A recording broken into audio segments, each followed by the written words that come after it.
आप सभी को जय मसीह की। मैं प्रभु का दास पास्टर संदीप एक बार फिर से आप सब लोगों का स्वागत करता हूं। मैं आशा करता हूं कि पिछले वीडियो के द्वारा आप लोगों ने आशीष पाई होगी और एक नए विषय के साथ फिर मैं आज आप सब लोगों के साथ जुड़ रहा हूं। और जो मेरा आज का विषय है वो है यीशु के आने और दुनिया के अंत के चिन्ह। मैं अपने विषय को फिर से दोहराऊंगा, यीशु के आने और दुनिया के अंत के चिन्ह। हम सब लोग प्रभु के वचन को पढ़ते हैं और प्रभु का वचन हमें इस प्रकार से बताता है कि जब अंत का समय आएगा, जब प्रभु यीशु मसीह की आना निकट होगा, तो बहुत सारे चिन्ह जो है बाइबल में हमें बताया गया कि वो प्रकट होंगे।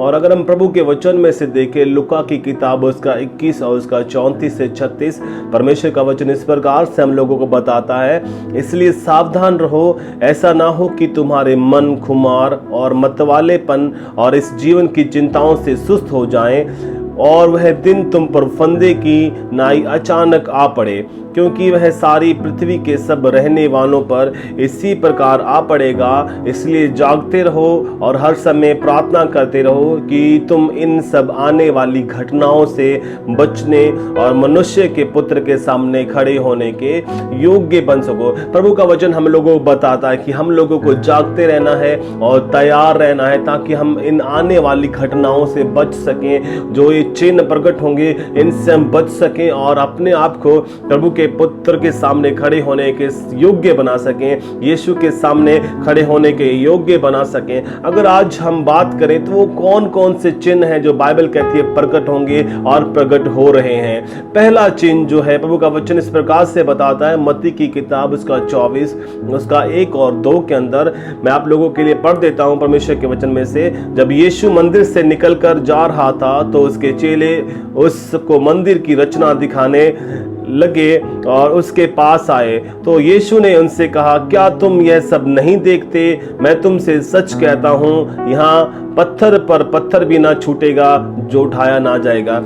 यीशु ने यरूशलेम के मंदिर के टूटने की भविष्यवाणी की थी। और जो विद्वान लोग हैं वो इस प्रकार से बताते हैं कि जो यरूशलेम का मंदिर है वो 3 बार बनकर टूटेगा और उसके बाद यीशु मसीह का आना होगा। और ये एक चिन्ह के रूप में देखा जाता है। और अगर मैं आप बात करूं तो पहली बार 586 BC के अंदर यीशु मसीह के आने से भी बहुत सारे सालों पहले जो नबूकदनेस्सर था उसके द्वारा इस मंदिर का नाश करवाया गया था। हम सब लोग जानते हैं कि जो पहला मंदिर है उसे जो दाऊद का पुत्र था, जिसे हम लोग सुलेमान कहते हैं, उसने बनवाया था। और बाइबल कहती है कि नबूकदनेस्सर जो राजा था उसने 586 BC के अंदर से पहली बार तोड़वा दिया गया था।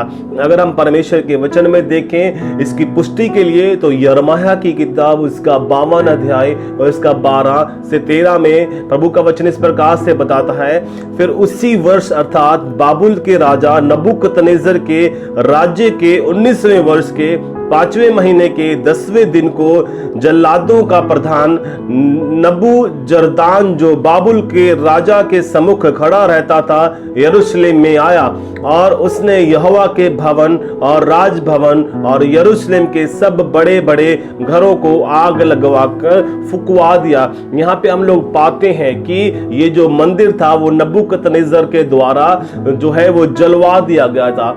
और दूसरी बात अगर हम लोग जानते हैं तो ये 70 AD के अंदर रोमन जो साम्राज्य था उसके द्वारा नष्ट करवाया गया था। और जब इसे फिर से बनवाया गया तो रोमन साम्राज्य द्वारा 70 AD के अंदर इसे फिर से नाश करवा दिया गया।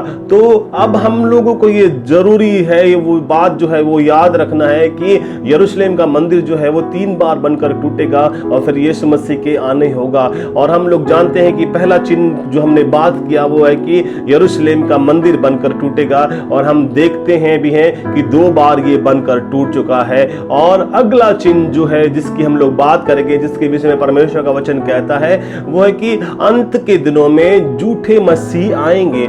हम लोगों को इस बात को जानना है। बाइबल कहती है मत्ती उसका 24 उसका 4 से 5 के अंदर, यीशु ने उनको उत्तर दिया, सावधान रहो, कोई तुम्हें ना भरमाने पाए, क्योंकि बहुत से ऐसे होंगे जो मेरे नाम से आकर कहेंगे कि मैं मसीह हूं और बहुतों को भरमाएंगे। प्रभु का वचन इस प्रकार से हम लोगों को बताता है कि अंत के दिनों में बहुत से ऐसे आएंगे जो अपने आप को मसीह होने का दावा करेंगे।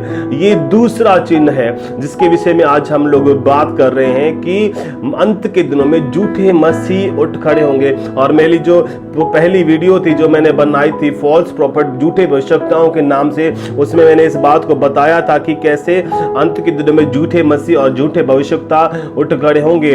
तो प्रभु का वचन भी यही बताता है। दूसरा जो चिन्ह है कि अंत के दिनों में झूठे मसीह उठ खड़े होंगे। मैंने अपनी पहली वीडियो में भी बताया था कि ब्राजीलिया के पास एक व्यक्ति है जो अपने आप को INRI कहता है, वो अपने आप को यीशु होने का दावा करता है। और उसके बाद एक और व्यक्ति भी है जो अपने आप को साइबेरिया का मसीह कहता है और अंतिम नियम के चर्च का संस्थापक बताता है, और ये भी अपने आप को यीशु होने का दावा करता है।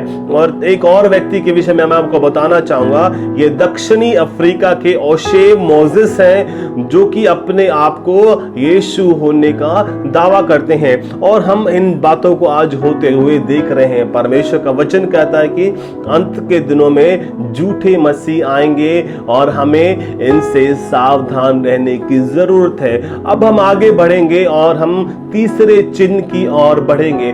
परमेश्वर का वचन कहता है मत्ती 24:6 के अंदर कि तुम लड़ाइयों और लड़ाइयों की चर्चा सुनोगे, देखो घबरा ना जाना, क्योंकि इनका होना अवश्य है, परंतु उस समय अंत ना होगा। तो जो तीसरा चिन्ह है जिसकी आज हम लोग बात कर रहे हैं वो है युद्ध और युद्ध की चर्चाएं। हम सब लोग जानते हैं इन दिनों में ये सारी बातें हो रही हैं। अमेरिका भी चीन को धमकी दे रहा है कि वो कभी भी उसके ऊपर अटैक कर सकता है। हम सब लोग जानते हैं कि भारत के अंदर पाकिस्तान का तनाव हमेशा बना हुआ है। और अभी जो एक नया जो मुद्दा उठ के आ रहा है वो है भारत और चाइना के बीच में कभी भी लोग बोल रहे हैं कि लड़ाई हो सकती है ना। वहां पे भी LOC पर जो है तनाव का जो है एक कारण बना हुआ है। और हम लोग जानते हैं कि अभी तो नेपाल भी भारत के साथ में अच्छे संबंध नहीं है, वहां से भी कुछ जो घटनाएं आ रही हैं। परमेश्वर का वचन इस प्रकार से बताता है कि अंत के दिनों में तुम क्या करोगे, लड़ाइयों की और युद्धों की क्या करोगे, चर्चा सुनोगे। ये सब बातें होनी है, इसलिए हम लोगों को है तैयार रहना है। अगली बात की ओर बढ़ेंगे।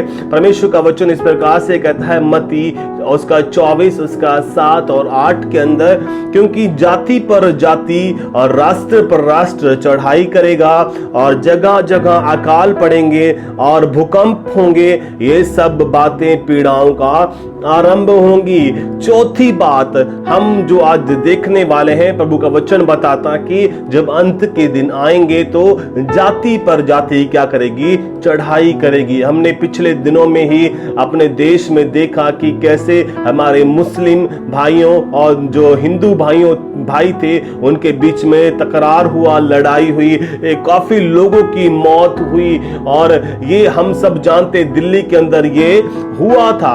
और अगली बात परमेश्वर का जो वचन बताता है कि राष्ट्र के खिलाफ राष्ट्र चढ़ाई करेगा। मैंने बताया कि कैसे जब जो क्या है चाइना और इंडिया जो है चीन और भारत के बीच में और बहुत से युद्धों की जो है वो चर्चाएं सुनाई दे रही हैं कि शायद इनके बीच में लड़ाई हो सकती है। पाकिस्तान भी अपनी सीमाओं को पार कर करके बहुत सारी हरकतें कर रहा है। तो ये सारी बातें जो क्या है प्रभु के वचन में हम लोगों को बताई गई हैं। प्रभु का वचन इस प्रकार से बताता कि ऐसा होना अनिवार्य है। अगर हम आगे पढ़े परमेश्वर के वचन से लुका की किताब में से उसका 21 और उसका 11 अध्याय में अगर हम लोग पढ़ते हैं तो वहां पे इस प्रकार से लिखा है, और बड़े बड़े भूकंप होंगे और जगह जगह अकाल और महामारियां पड़ेंगी और आकाश में भयंकर बातें और बड़े चिन्ह प्रकट होंगे।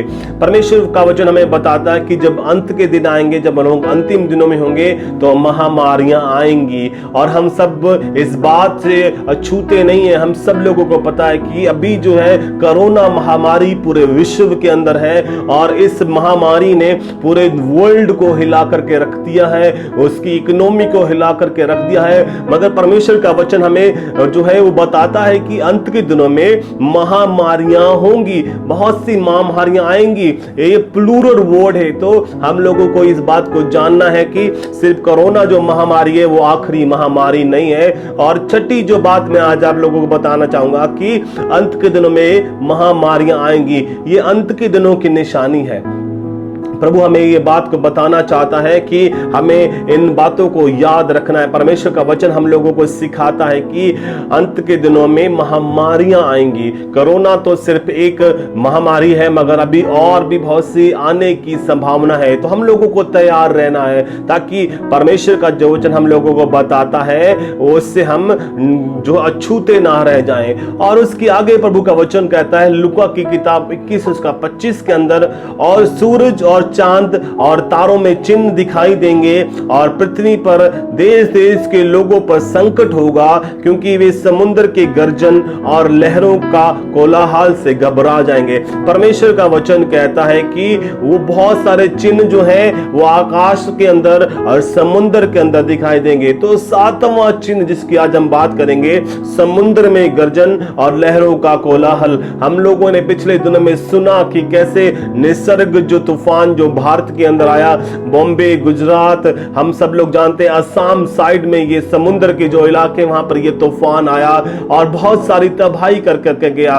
मगर परमेश्वर का वचन कहता है कि ये होना जो है जरूरी है, इसका आना जरूरी है। और अगला जो चिन्ह परमेश्वर का वचन बताता है, 8वां चिन्ह जो क्या है, आकाश में भयंकर बातें और बड़े चिन्ह प्रकट होंगे। हम लोगों ने पिछले दिनों में इस बात को सुना कि एक बहुत बड़ा जो है पत्थर जो है वो पृथ्वी की तरफ आ रहा है, और साइंटिस्ट जो है उन्होंने भी इस बात की पुष्टि की, हालांकि ये पत्थर बहुत दूर से पृथ्वी से निकल गया, पृथ्वी की ओर नहीं आई, मगर उन्होंने कहा कि आने वाले समय में और भी ऐसे पत्थर पृथ्वी की ओर आ सकते हैं, जिससे पृथ्वी को बहुत बड़ा नुकसान हो सकता है। और बाइबल हमें बताती है कि अंत के दिनों में जो होगा कि आकाश में ऐसे चिन्ह प्रकट होने जरूरी है। तो 8वां जो चिन्ह है वो है कि अंतरिक्ष के चिन्ह, जो आकाश के चिन्ह है। हम सब लोगों ने अभी थोड़े दिन पहले पढ़ा कि कैसे जो था सूर्य ग्रहण हुआ, और जो था, और पिछले दिनों में उससे पहले भी ऐसी न्यूज आई कि सूर्य जो लाल हो गया, खून के समान हो गया, चांद भी खून के समान लाल हो गया। तो ये सारी बातें हुई। और इसके अलावा हम सब लोग जानते हैं टिड्डी दल ने भी क्या किया, अपना कहर बरपाया। टिड्डी दल आया और बहुत सी जगह पर उसने नुकसान किया। तो प्रभु का वचन इस प्रकार से बताता है कि इन बातों का होना जरूरी है। और जब हम इन बातों को होते हुए देखें तो हम लोगों को घबराना नहीं है, क्योंकि हम जानते हैं कि हमारे परमेश्वर जो क्या है आने वाला है। अगले चिन्ह की हम लोग बात करेंगे, और अगला जो चिन्ह है वो है 9वां चिन्ह। और 9वां चिन्ह जो क्या है, प्रभु का वचन कहता है कि अंतिम दिनों में अकाल पड़ेंगे। हम लोगों को इस बात को जानना है। अभी तो महामारी आई है और बहुत सी बातें आई हैं, मगर प्रभु का वचन कहता है कि अंतिम दिनों में अकाल भी पड़ेंगे। और शायद मैं विश्वास करता हूं कि अभी नहीं, मगर थोड़े समय बाद क्या पता ऐसा हो, क्योंकि बाइबल इस प्रकार से बताती है। तो हम लोगों को तैयार रहना है। मैं अपने विश्वासियों को भी ये बताता हूं कि बाइबल कहती है कि अंतिम दिनों में महामारियां आएंगी, तो हमें अभी से तैयार करना है और अभी से तैयारी में रहना है, ताकि अगर फिर से कुछ ऐसा हो तो हम अपने घर को चला सकें, अपने परिवार की सुरक्षा कर सकें। बाइबल कहती है अंतिम दिनों में अकाल भी आएंगे, तो हमें इसके प्रति भी तैयार रहना है। 10वीं बात, परमेश्वर का वचन कहता है कि अंत के दिनों में भूकंप और अन्य प्राकृतिक तबाहियां आएंगी। हमने परमेश्वर के वचन में से पढ़ा अभी थोड़े समय पहले कि अंत के दिनों में जो क्या होंगे, बहुत सी महामारियां आएंगी, अकाल पड़ेंगे और भूकंप होंगे। लूका 21:11 के अंदर हम लोगों ने पढ़ा। तो जो अगली बात जो है, अगला चिन्ह जो है 10वां चिन्ह जिसकी आज हम लोग बात कर रहे हैं, प्रभु का वचन कहता है कि अंत के दिनों में हमें भूकंप भी देखने को मिलेगा। अगर हम लोग इस बात को जानते हैं तो पिछले काफी दिनों से दिल्ली एनसीआर के अंदर कम से कम 10 से 15 बार भूकंप के झटके लग चुके हैं। तो हमें इन बातों को जानना है कि ये सब जो क्या है आने वाले अंतिम आने वाले दिनों के चिन्ह है। और प्रभु का वचन इस प्रकार से कहता है कि आगे अगर हम लोग देखें, तब वे क्लेश दिलाने के लिए तुम्हें पकड़वाएंगे और तुम्हें मार डालेंगे डालेंगे और मेरे नाम के कारण सब जातियों के लोग तुमसे बैर रखेंगे, तब बहुत तेरे ठोकर खाएंगे और एक दूसरे से बैर करेंगे। और अगला जो चिन्ह है, जो 11वां चिन्ह जिसकी आज मैं बात करने वाला हूं, वह है अंतिम दिनों में मसीहों के ऊपर अधिक सताव आएगा।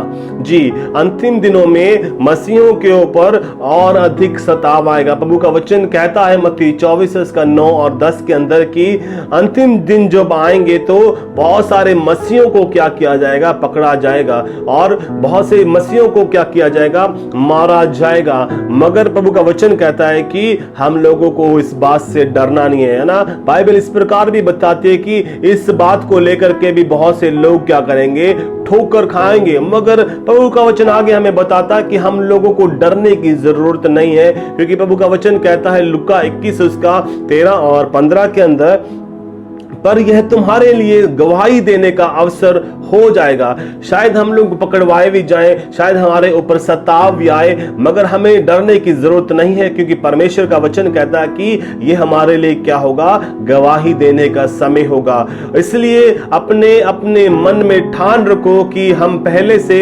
उत्तर देने की चिंता ना करेंगे। हमें डरने की जरूरत नहीं है, क्योंकि प्रभु का वचन आगे कहता है 15 के अंदर, क्योंकि मैं तुम्हें ऐसा बोल दूंगा और बुद्धि दूंगा कि तुम्हारे सब विरोधी तुम्हारे सामना खड़े ना हो सकेंगे। परमेश्वर हमें खुद शब्द देगा, परमेश्वर हमें खुद ताकत देगा कि हमें क्या बोलना है। मगर हाँ, इस बात का होना जरूरी है कि मसीह लोग जो क्या है वो पकड़वाए जाएंगे, उन्हें मारा जाएगा, उन्हें जेल में डाला जाएगा, उनके ऊपर सताव आएगा, और इन बातों का होना जरूरी है। बाइबल कहती है कि अंतिम दिनों में ये बातें होंगी। तो ये 11वां चिन्ह जो क्या है कि अंतिम दिनों में मसीहों पर और अधिक सताव आएगा। हम सब लोग जानते हैं कि पिछले दिनों में भी ऐसी कई बातें हुई, मगर अभी ऐसी और भी बहुत सारी बातों का होना जो है वो होगा। और आगे बढ़ेंगे और 12वें चिन्ह की ओर जाएंगे, और प्रभु का वचन कहता है मत्ती 24 इसका 11 से 13 के अंदर, और बहुत से झूठे भविष्यवक्ता उठ खड़े होंगे और बहुतों को भरमाएंगे, और अधर्म के बढ़ने से बहुतों का प्रेम ठंडा हो जाएगा, परंतु जो अंत तक धीरज धरेगा उद्धार उसी का होगा।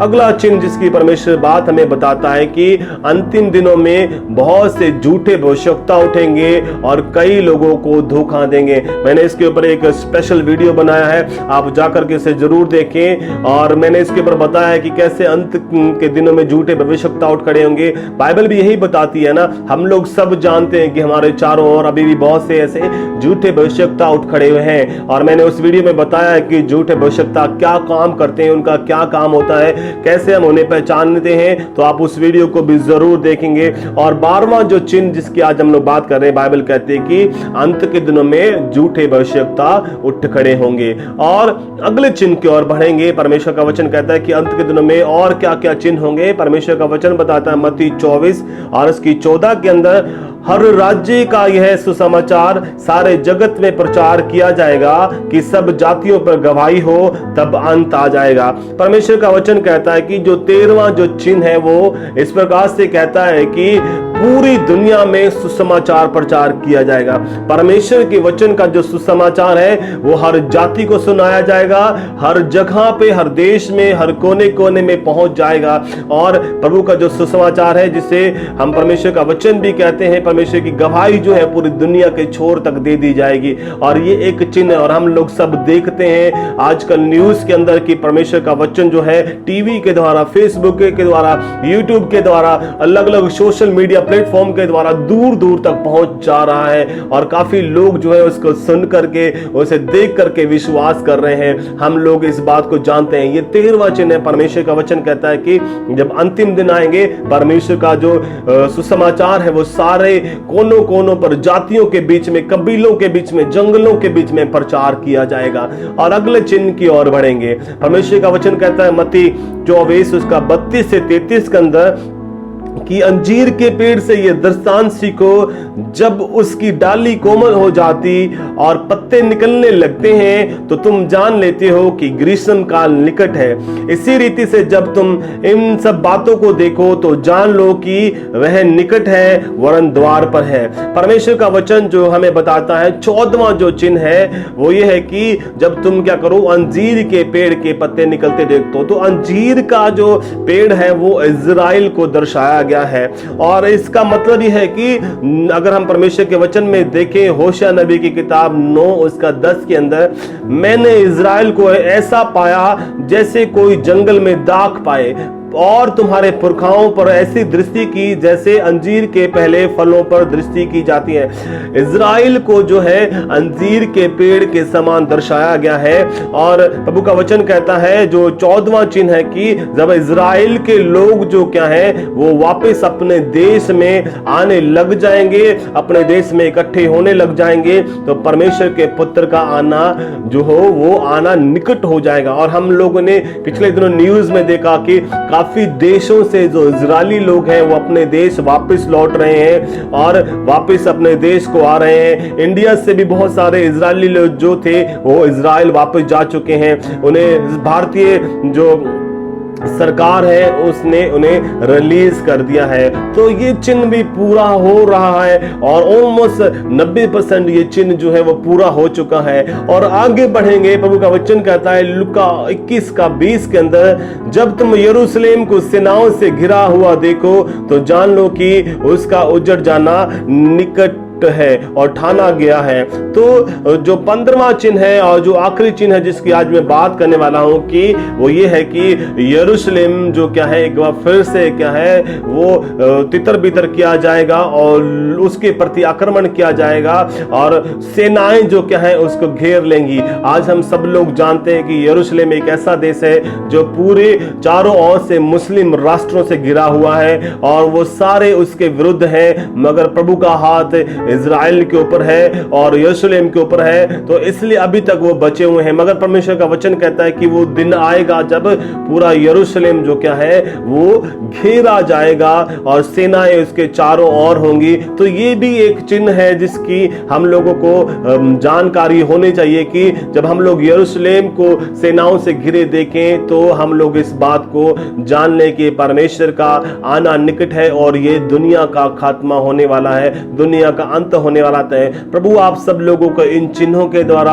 आशीष दे। हम लोगों ने आज 15 चिन्हों की बात की, जिनमें से कुछ पूरे हो चुके हैं और कुछ का भी पूरा होना बाकी है। मगर हमें परमेश्वर का वचन बात को याद दिलाता है कि जब हम इन बातों को होते देखें तो हम और ज्यादा प्रार्थना करें और हम ज्यादा जाग जाएं कि हम परमेश्वर के पुत्र के सामने अपने आप को खड़े कर सकें। हमें जागने की जरूरत है, हमें और ज्यादा प्रार्थना करने की जरूरत है, क्योंकि जो चिन्ह है वो पूरे हो रहे हैं और बाइबल के वचन के अनुसार जो प्रभु हमें बताता है वो सारी बातें पूरी हो रही हैं और यीशु जो क्या है आने वाला है। और इसी बातों के द्वारा प्रभु आप सब लोगों को आशीष दे।